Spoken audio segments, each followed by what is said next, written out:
सहनाववतु सहनौ भुनक्तु सह वीर्यं करवावहै तेजस्विनावधीतमस्तु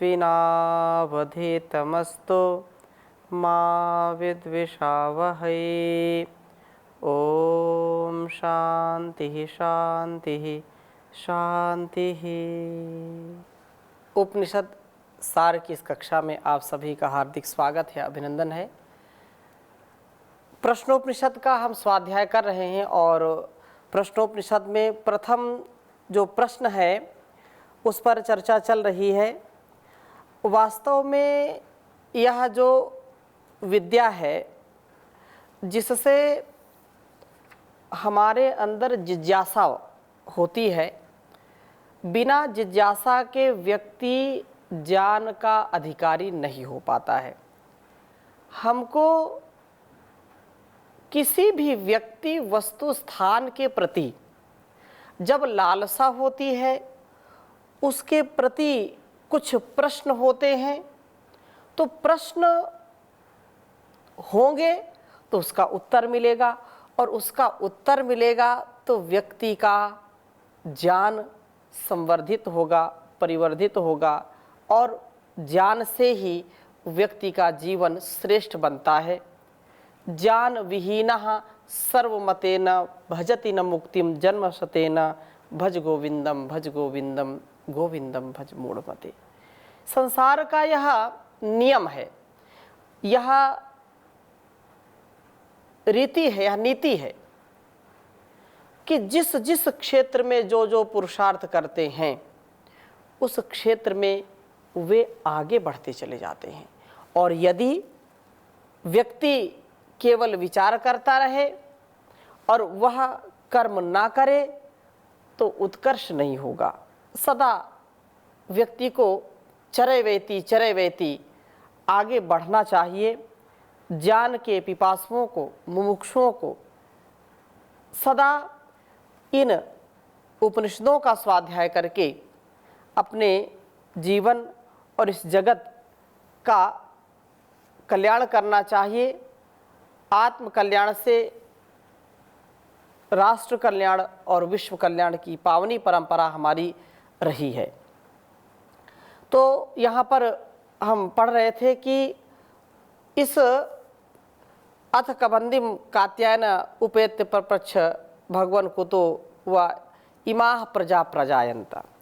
ये जो प्रजाएं हैं इनका कैसा प्रादुर्भाव हुआ, कैसे ये वे, तो यह प्रश्न वास्तव में किया गया है कि जब वो ऋषि उनको व्यतीत हो गए 1 वर्ष आश्रम में रहते रहते, तो पुनः पिपलाद ऋषि के पास जाकर के उन्होंने प्रश्न किया, जिज्ञासा किया कि हे प्रभु, ये जो प्रजा है यह कहाँ से उत्पन्न हुई? पूर्व सृष्टि उत्पत्ति को जो है ध्यानपूर्वक कहिए।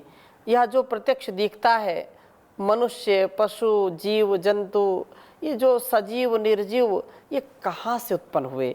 तो यह प्रश्न किया कि जो प्रत्यक्ष देखने के योग्य सृष्टि, इसका कर्ता कौन है? वास्तव में बिना कर्ता के कोई कार्य हो नहीं सकता है, और कर्ता है, कार्य है, तो उसको कोई नकार भी नहीं सकता, उससे कोई इनकार भी नहीं कर सकता है। लेकिन कुछ मूढ़ लोग इस बात पर अड़ जाते हैं कि यदि वह बनाने वाला है संसार का, यह जीवन देने वाला वह है, लोग कहते हैं कण कण में विद्यमान है, तो हमको दिखाओ कैसे उसने बनाया।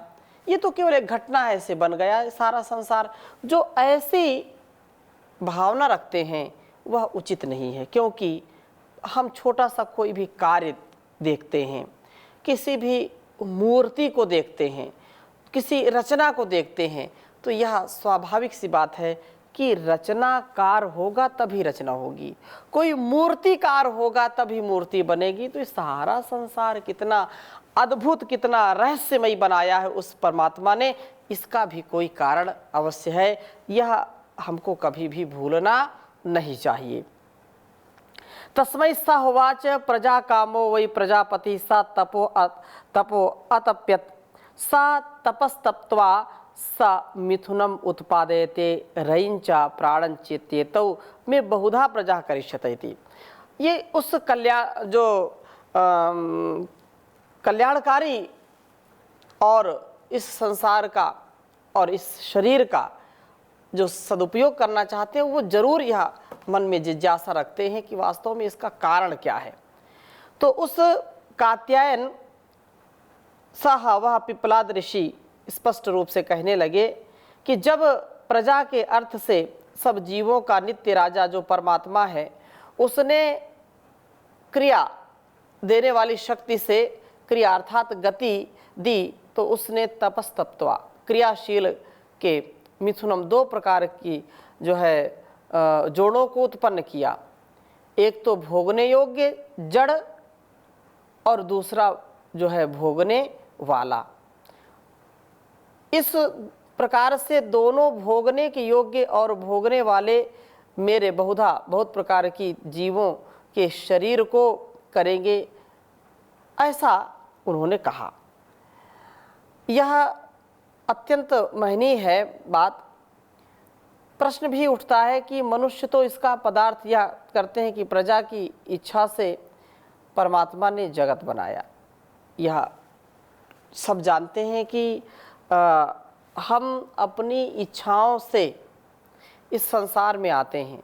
इच्छा है, जब तक इच्छा है तब तक हमको आना अवश्य पड़ेगा।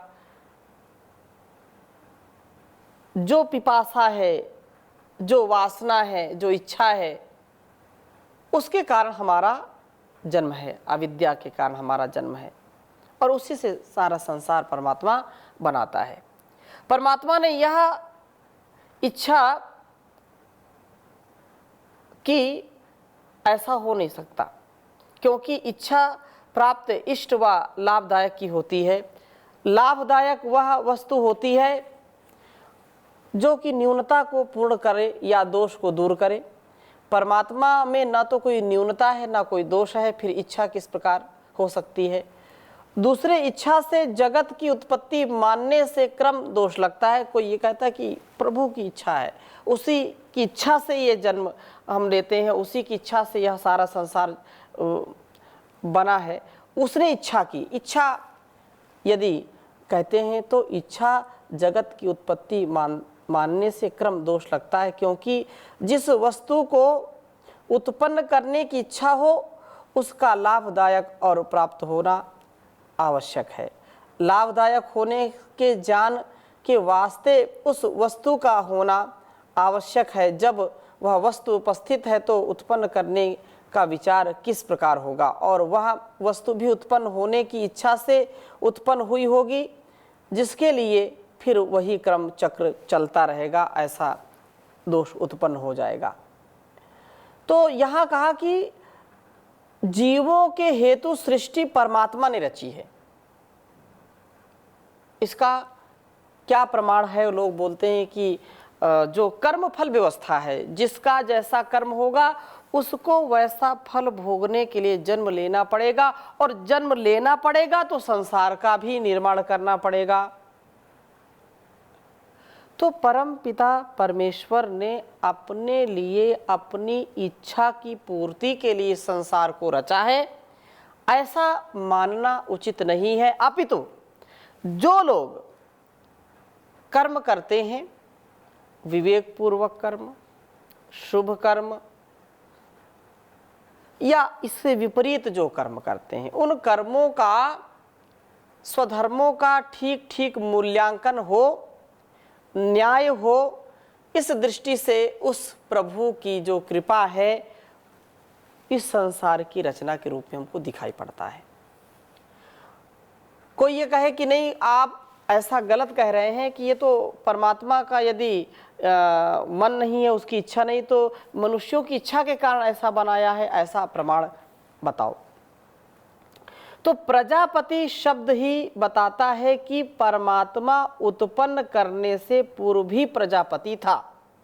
जैसा कि यहाँ प्रसंग आया है कि तस्मै स होवाच प्रजा कामो वै प्रजापति ही। वो संपूर्ण संसार का अधिपति है, उस संपूर्ण प्रजाओं का पति है, इसलिए उसको प्रजापति कहते हैं। वह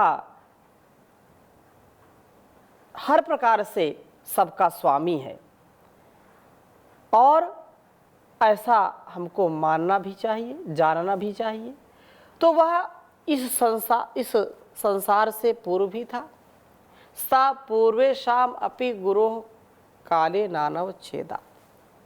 तो वह प्रभु इस काल के बंधन में नहीं है, वह प्रजापति था और जो अतिरिक्त जीव रूप प्रजा के और लोग हो नहीं सकते। यदि यह मान लिया जाए कि प्रजापति नाम परमात्मा का उत्पन्न करने के पश्चात हुआ है, कोई यह भी कह सकता है, तो परमात्मा का कोई गुण जिसके पश्चात नाम रखा जाए हो नहीं सकता, क्योंकि उसके सब गुण कर्म स्वाभाविक हैं। इसमें बिल्कुल संदेह नहीं करना चाहिए, क्योंकि यदि उसको हम उत्पन्न मानते हैं तो जो चीज़ उत्पन्न होती है वह अंत तक भी पहुंचती है, अर्थात उसका अंत भी होता है। और परमपिता परमेश्वर अनादि है, अजन्मा है, अनंत है। अज अमर अविनाशी कण कण में व्यापक है, सबसे पहला उपदेशक और अध्यापक है। गुरुओं का भी गुरु है ईश्वर, ऋषियों ने फरमाया कौन कहे तेरी महिमा, कौन कहे तेरी माया। तो परमात्मा हर जगह हर क्षण विद्यमान है। और आगे क्या कहा, आदित्यो हा वै प्राणो रैरेव चंद्रमा रैर्वा एतत् सर्वं यन्मूर्तं चामूर्तं तस्मान् मूर्तिरेव रई। कहा कि सूर्य जो सब वस्तुओं का विनाश करता है, भोगनी है, प्राण है, अर्थात संपूर्ण पदार्थों का भोगने वाला है, भोगने योग्य ही चंद्रमा है। और भोगने अथवा यह सब जगत जो मूर्ति वाला है अथवा अमूर्त, मूर्ति से रहित है, इस अवस्था में और इस कारण से मूर्ति और जो ठोस वस्तु ही भोगने के योग्य है, ऐसा हमको समझना चाहिए।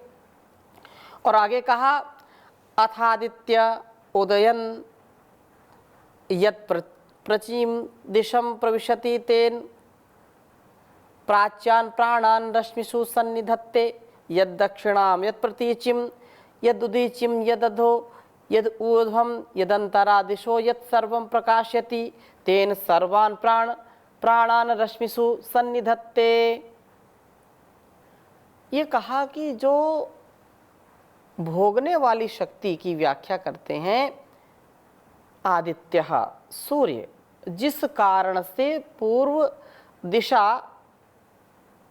उदय होता है, दिशा को प्रवेश करता है, उससे पूर्वी जो पूर्व में प्राणों को किरणों में मिलता है, अर्थात सन्निधत्ते, जिससे दक्षिण दिशा में यद प्रतीचिम और जिससे पश्चिम में यद उदीचिम, जिससे ऊपर में यदधा यद अधा यद ऊर्ध्वम, जिससे नीचे और जिससे ऊपर, यद अंतरा दिशा, जिससे मध्य कोणों में, और जिससे सर्वम सबको प्रकाशयति, प्रकाश करता है, तेन उससे सर्वान प्राणान सब प्राणों को किरणों में सन्निधत्ते स्थापित करता है। यहाँ पर भोगने वाली शक्ति का व्याख्यान करते हैं और निसंदेह यह सारा संसार उस निराकार सर्वाधार परमपिता परमेश्वर का ही बनाया हुआ है। और सूर्य चंद्र जिसके शक्ति से प्रकाशित हो रहे हैं, हमारे अंदर भी सूर्य और चंद्र विद्यमान है, हमारे अंदर सूर्य और चंद्र का अस्तित्व है, इस पिंड में भी और इस ब्रह्मांड में भी।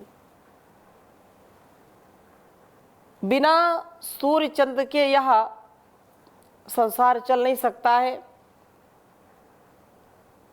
इसलिए कोई भी व्यक्ति यह कहता है कि नहीं यह तो अपने आप बन गया, यह उसकी अल्पज्यता है, उसका अविवेक है, क्योंकि कोई भी संसार में सूर्य और चंद्र जैसा निर्माण करने वाला नहीं है। स एषा वैश्वानरो विश्वरूपः प्राणोर अग्निरुदयते तदेतदृचाभ्युक्तम।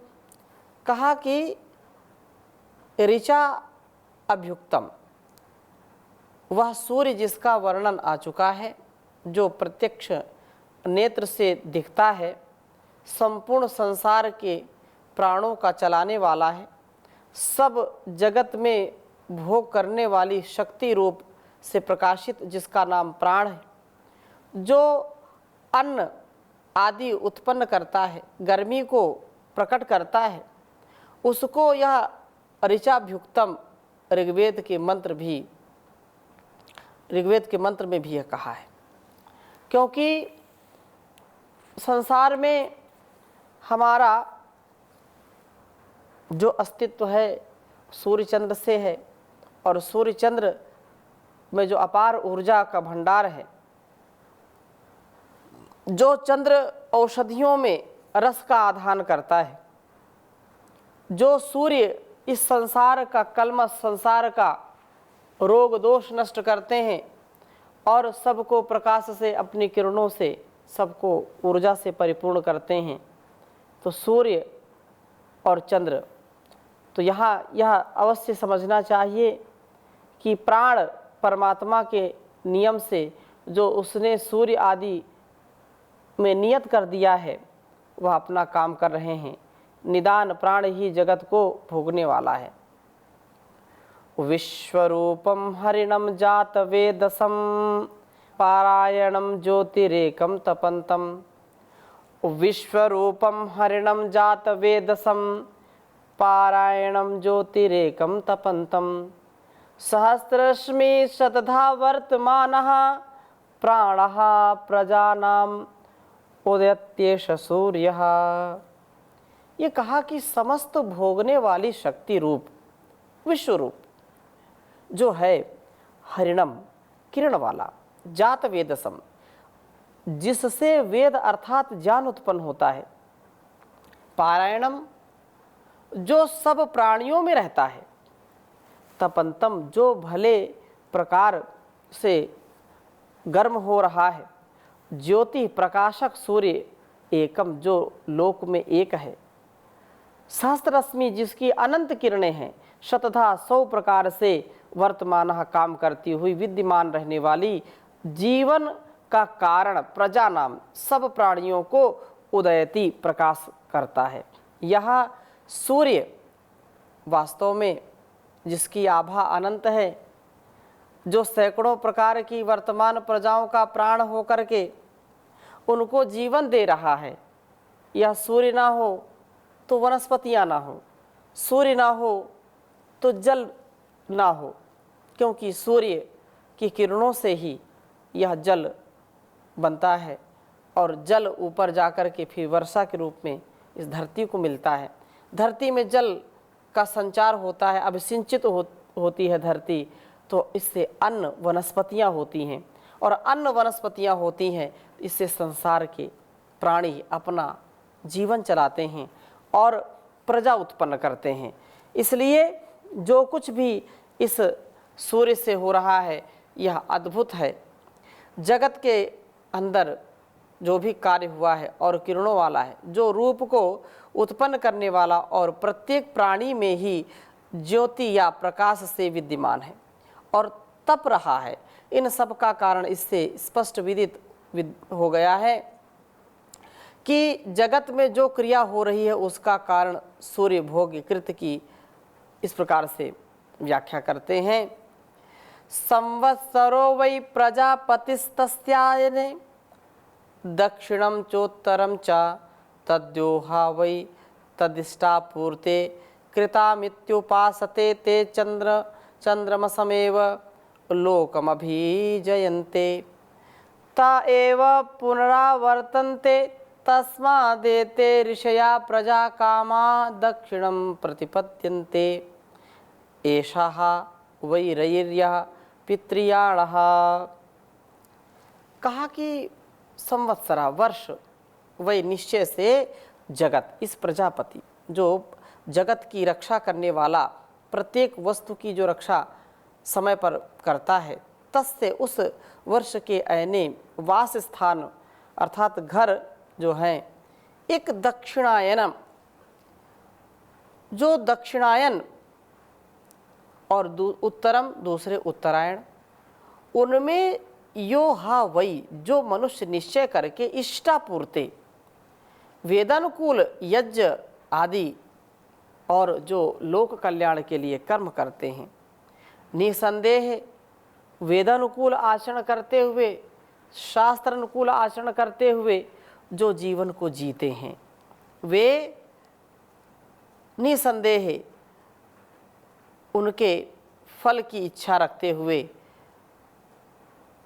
इस संसार में, इस शरीर में विजय प्राप्त करते हैं। अर्थात वे बार बार इस संसार में जन्म लेते हैं और इन कर्मों से ऋषि संतान की इच्छा रखते हुए निचला अर्थात कुमार्ग पर चलते हैं, जो पितृयाणः बार बार जन्म देने वाला पिता आदि, यह किया हुआ निश्चय से भोगने योग्य वस्तु है। कहने का आशय इस पूरे प्रकरण का यह है कि वर्ष उस समय का एक भाग प्रजापति है। इसके जाने के दो भाग हैं, एक दक्षिण दूसरा उत्तर, दक्षिणायन उत्तरायण। तो इसमें आधे वर्ष सूर्य भूमध्य रेखा से उत्तर की ओर रहता है और आधे वर्ष दक्षिण की ओर रहता है। अर्थात प्रजा भी दो प्रकार से काम करती है। एक वे काम जिसका फल जन्म मरण है, जिसकी अभिलाषा मनुष्यों में लगी हुई है, जो कर्म प्रत्यक्ष वस्तु को प्राप्त करने के लिए किए जाते हैं, यथा यज्ञ करना, कूप, सरित, वाटिका, उपवन इत्यादि बनवाना। इस तात्पर्य से दूसरे जन्म में भी ऐसा मिले तो मन में इनके संस्कारों के स्थित रहने से माता पिता के द्वारा उन पदार्थों को भोगने के अर्थ जन्म लेना पड़ता है, क्योंकि इच्छा है। तो एक मार्ग ये हो गया। स्वार्थ वाले कर्म का फल चंद्रलोक प्राप्ति है, जहाँ चंद्रलोक से तात्पर्य शरीर है, जिसमें भोग भोगा जाए। इस स्वार्थ से कर्म करने वाले मनुष्य बार बार इस संसार में जन्म लेते हैं। इस प्रकार इस कारण जो ऋषि संतानार्थ कर्म करते हैं, वह मुक्ति से अर्थ निष्काम कर्म करने वाले की अपेक्षा नीच कहलाते हैं। यद्यपि पाप की अपेक्षा स्वार्थ कर्म शुभ है, परंतु उन कर्मों से किसी भी प्रत्यक्ष या परोक्ष रूप में जो कार्य किया जाए तो उसको विवेक पूर्वक करते हैं। निष्काम कर्म करने वाले की अपेक्षा जो स्वार्थ से परिपूर्ण कर्म करते हैं, वे प्रत्यक्ष स्वार्थ से नहीं किए जाते, जो केवल धर्म समझकर किए जाते हैं। शास्त्र में उत्तम कर्मों के लिए उत्तरायण और जो नीचे कर्म हैं उनको दक्षिण शब्द का प्रयोग किया जाता है। निदान जो पितृयाण बार बार जन्म लेते हैं और शरीर के भोग को भोगता है, यही भोग उसको रई के नाम से जाना जाता, रई कहा जाता है। तो वेद और उपनिषद ये हमारे जीवन को ठीक ठीक मार्ग पर चलाते हैं। हम कभी भी गलत रास्ते पर ना जाएं। जो विभाग किए हैं दक्षिण और उत्तर, तो हम सदा जो शुभ मार्ग है जो उत्तर का मार्ग है, उत्तरोत्तर उत्तमोत्तम कर्मों को करते चले जाए और ऐसा कर्म जिससे स्वयं का भी उद्धार है और इस संसार का भी उद्धार है। इस संसार की जो कामना है, जो अविवेकपूर्ण भावना है, जो वासना है, इससे हमको अधोगति मिलती है, इससे हमको पाप मिलता है, हम पुण्य से वंचित हो जाते हैं, हम शुभ से वंचित हो जाते हैं, अशुभ में प्रवेश कर पाते हैं, ऐसे अंधकार में प्रवेश कर जाते हैं जहाँ पर स्वयं भी और दूसरों को भी कष्ट देते हैं, दुख देते हैं। तो ऐसा जीवन न जी करके हम जैसा उपदेश है, आदेश है, संदेश है, उसको हम आत्मसात करें। आगे और चर्चा करेंगे। ओम शांति शांति शांति।